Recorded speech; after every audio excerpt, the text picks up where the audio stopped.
بسم اللہ الرحمن الرحیم۔ السلام علیکم۔ یہ کاشانہ بصیرت کا چینل ہے اور آپ جو کتاب سماعت فرما رہے ہیں اس کا نام ہے سخن، پارٹ نمبر 9۔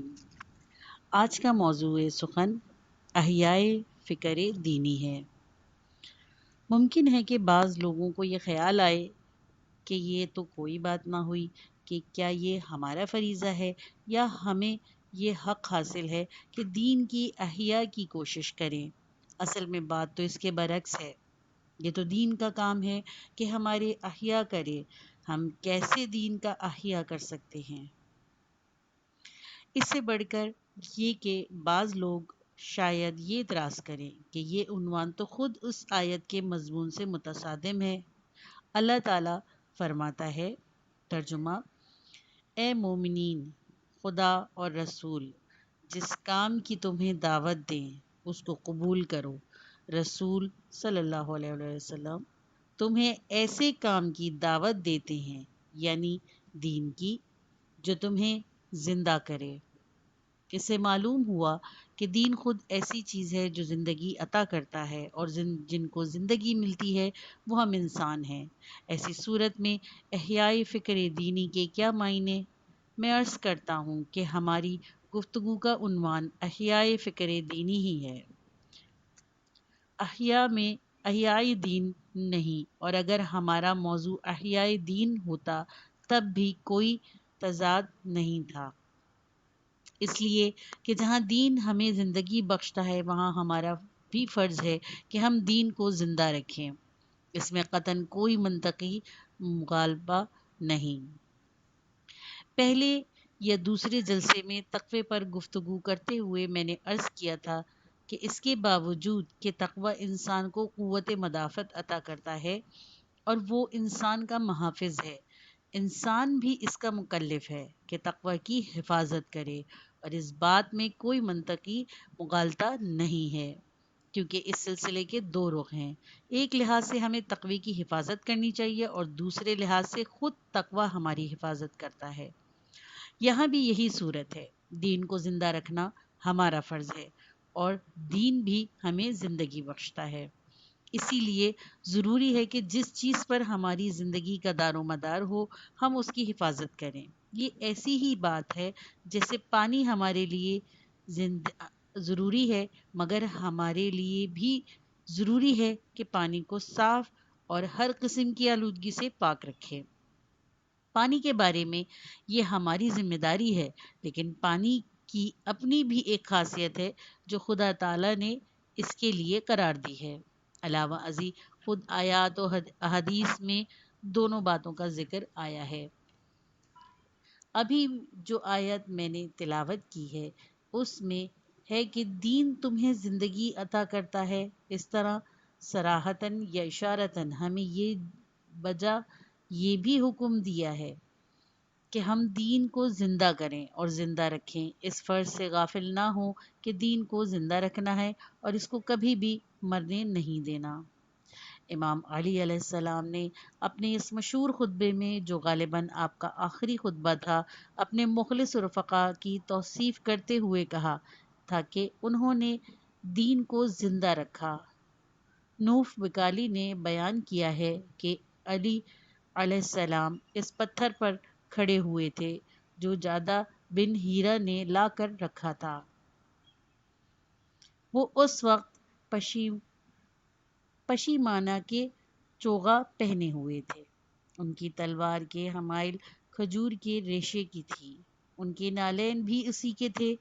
آپ اس پتھر پر کھڑے ہوئے اور اس سے خطبہ کے لیے ممبر کا کام کیا، اور ایسا عجب اور شاندار خطبہ دیا کہ لوگوں کی آنکھوں سے آنسو جاری ہو گئے۔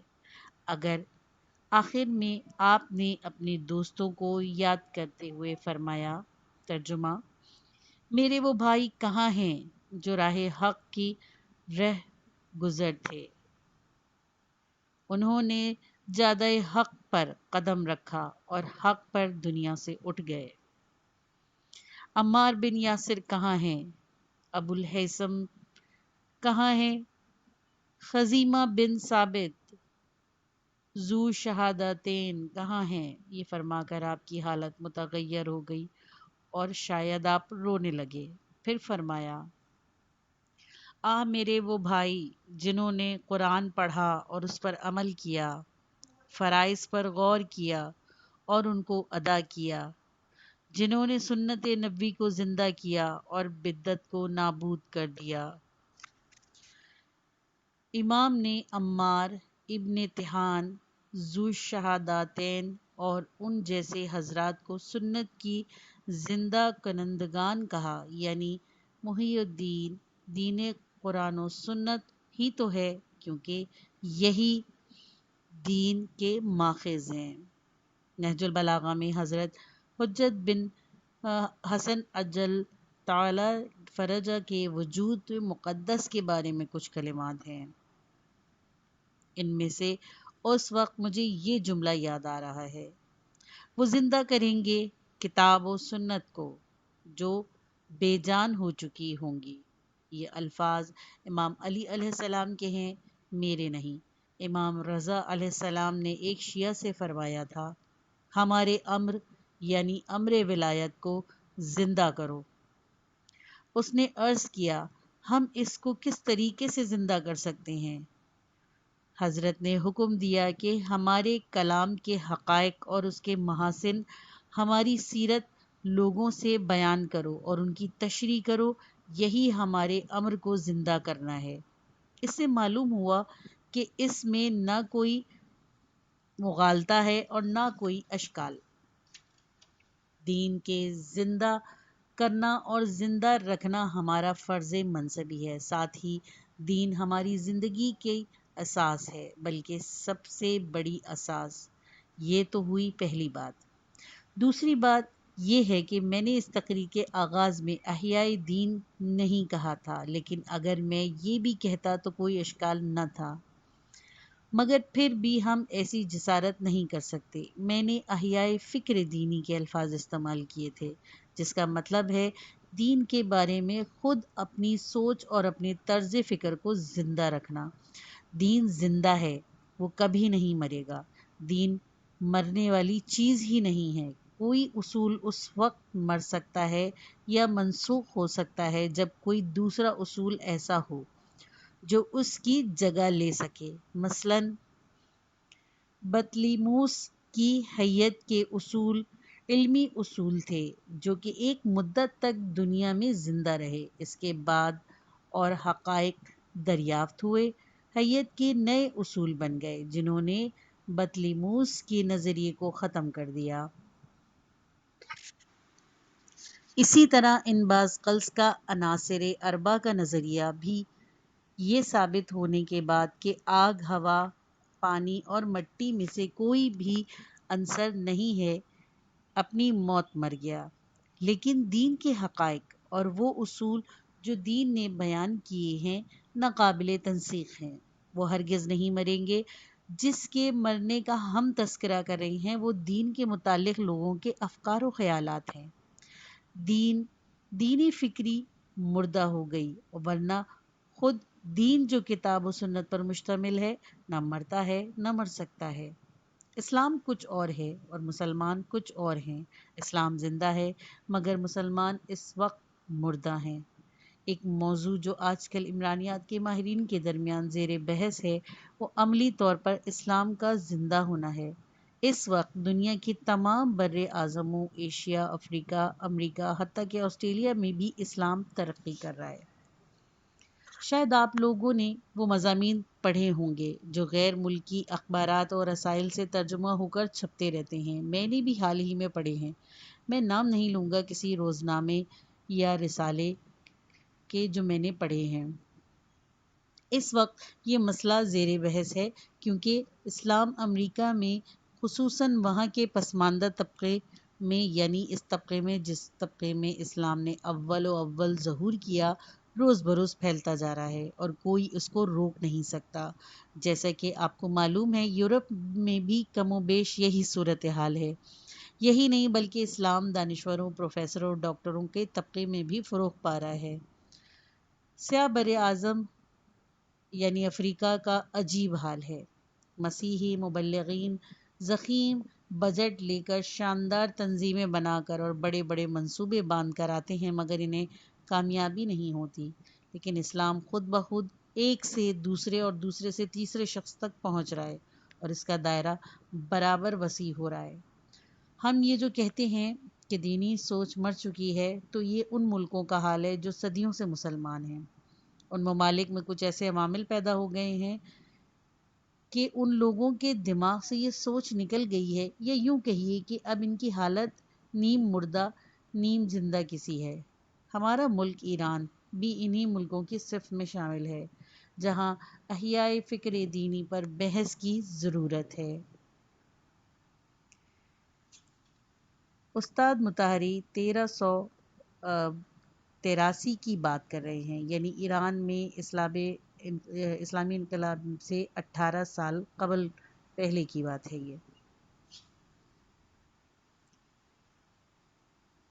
یہ افریقہ یورپ نہیں جہاں فکر دینی ابھی پیدا کرنی ہے، نہ یہ مشرق بعید ہے، نہ جاپان، اگرچہ وہاں بھی اس کے لیے زمین ہموار ہے۔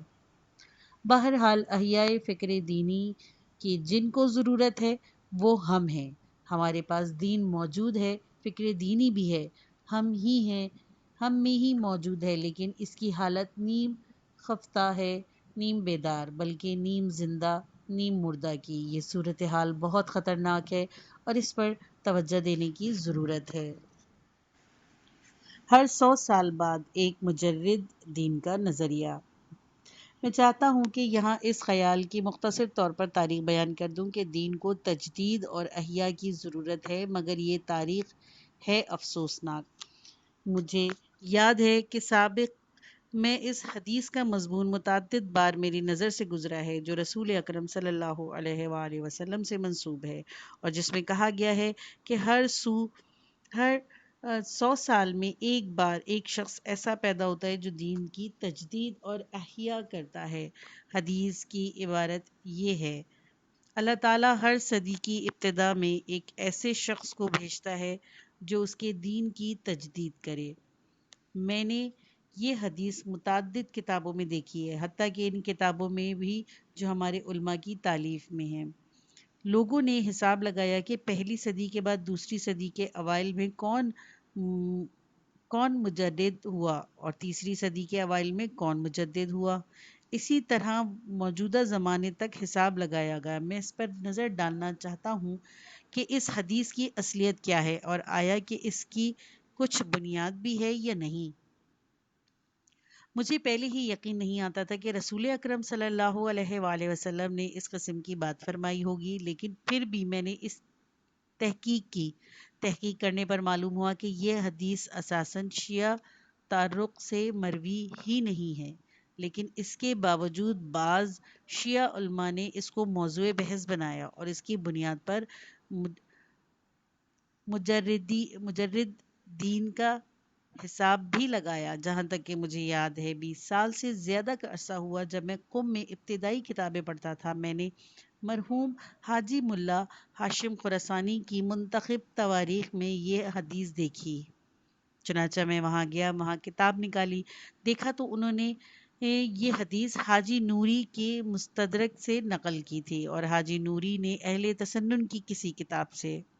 اس سے ظاہر یہ ہوا کہ کتب شیعہ میں کسی میں یہ حدیث نہیں، اگر ہوتی تو حاجی نوری جو ایک معتبر محدث ہیں وہاں سے نقل کرتے۔ بالآخر ایک دوست کی مدد سے میں نے سنن ابو داؤد میں یہ حدیث ڈھونڈ نکالی۔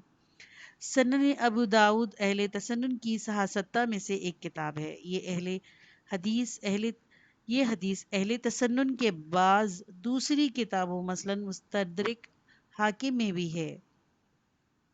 حاکم نے شاید ابو داؤد سے ہی نقل کی ہے۔ حدیث کے الفاظ یہ ہیں: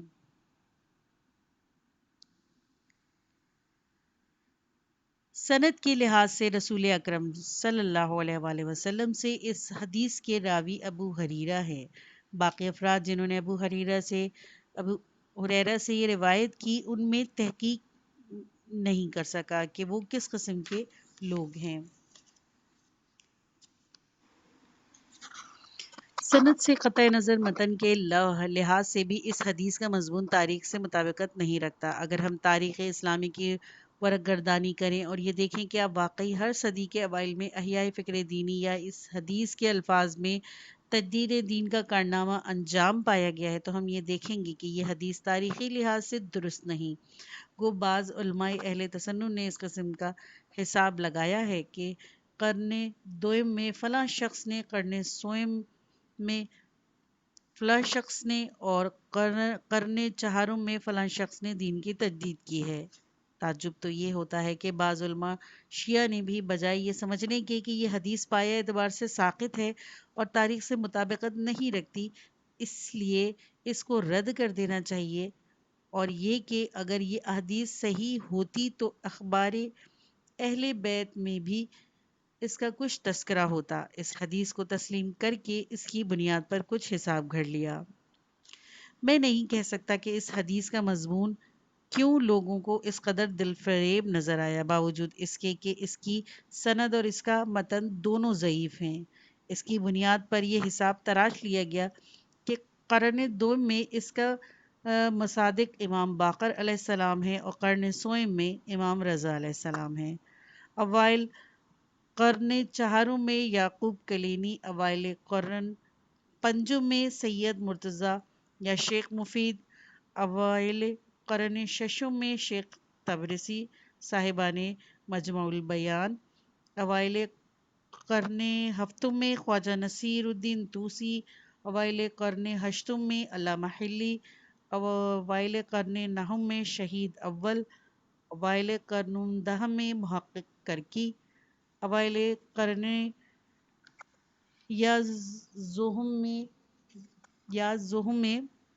دہم میں شیخ بہائی، اوائل قرن دوازدہم میں علامہ مجلسی، اوائل قرن سیزدہم میں وحید بہبہانی، اوائل قرن چہاردہم میں مرزا شیرازی۔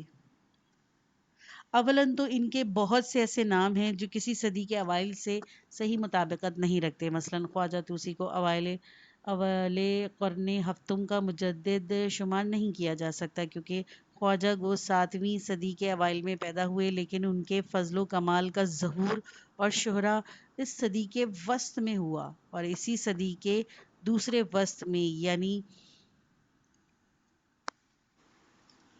672 میں وہ وفات پا گئے۔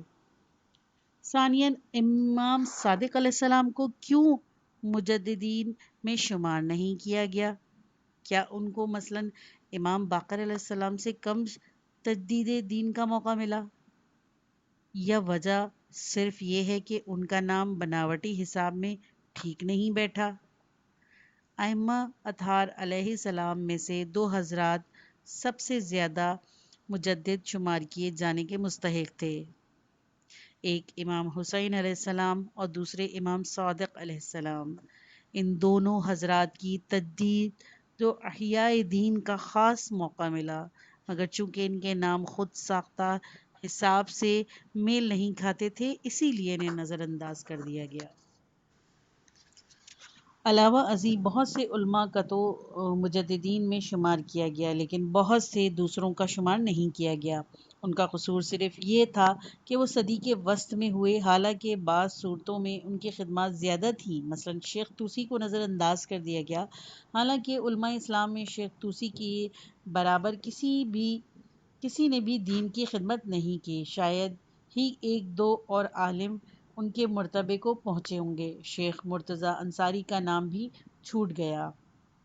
اس سے بھی زیادہ تعجب خیز یہ ہے کہ بعض لوگوں نے منتخب تواریخ کی ایک طرح کا اور مجددین کا سلسلہ بھی جس میں خلفائے سلاطین شامل ہیں بنا ڈالا۔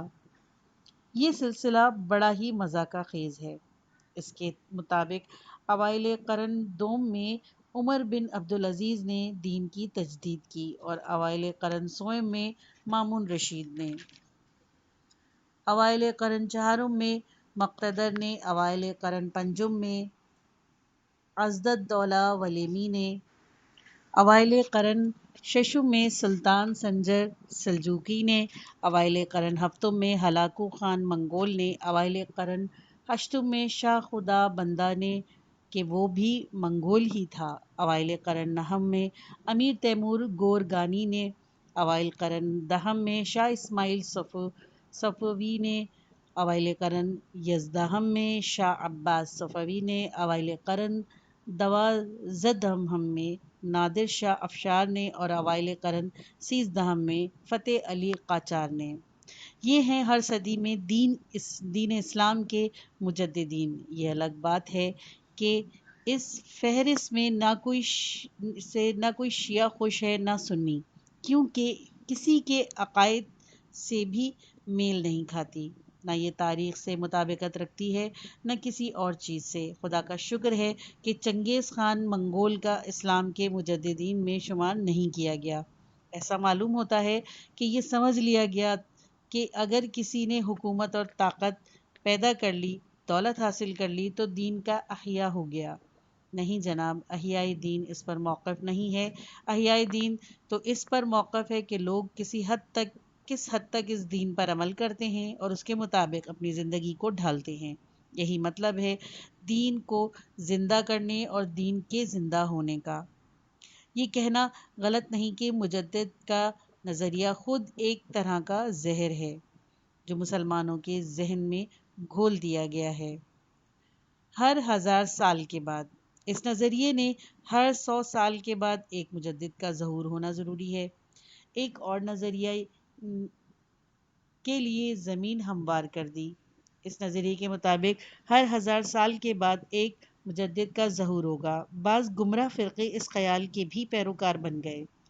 اس خیال کی کہ ہر 1000 سال کے بعد ایک مجدد کا ظہور ضروری ہے اپنی الگ تاریخ ہے، اور اس کی جڑیں اس قدیم ایرانی اور ہندی فلسفے میں پیوستہ ہیں جو قدیم طبیعیات پر مبنی تھا۔ اول تو وہ طبیعیات ہی غلط ہے، دوسرے اس طبیعیات سے یہ نتیجہ نکالنا بھی صحیح نہیں تھا۔ شیخ اشراق نے اس نظریے کو اسلامی فلسفے کا جز بنا دیا۔ فلسفے کی اصطلاح میں اس نظریے کو دور وقور کہا جاتا ہے۔ اس کے مطابق ہر چند 1000 سال کے بعد دنیا کی ہر چیز بدل جاتی ہے اور ہر چیز کا ایک نیا دور شروع ہو جاتا ہے۔ انتہا یہ ہے کہ پچھلے ہر فرد کے مماثل ایک نیا فرد پیدا ہوتا ہے۔ تمام واقعات ازسر نو دوبارہ اسی طرح وقوع پذیر ہوتے ہیں جیسے پہلے ہوئے تھے۔ کہتے ہیں کہ ہر 25,200 سال میں واقعات عالم دہرائے جاتے رہتے ہیں، کیونکہ فلک کے ثوابت کے ایک گردش مکمل ہونے میں اتنا ہی وقت لگتا ہے۔ یہ تو تھا قدیم فلسفہ۔ بعد میں بعض مسلمان خیال بافوں نے اس فلسفے کو قرآنی آیت سے مطابقت دینے کی کوشش کی تو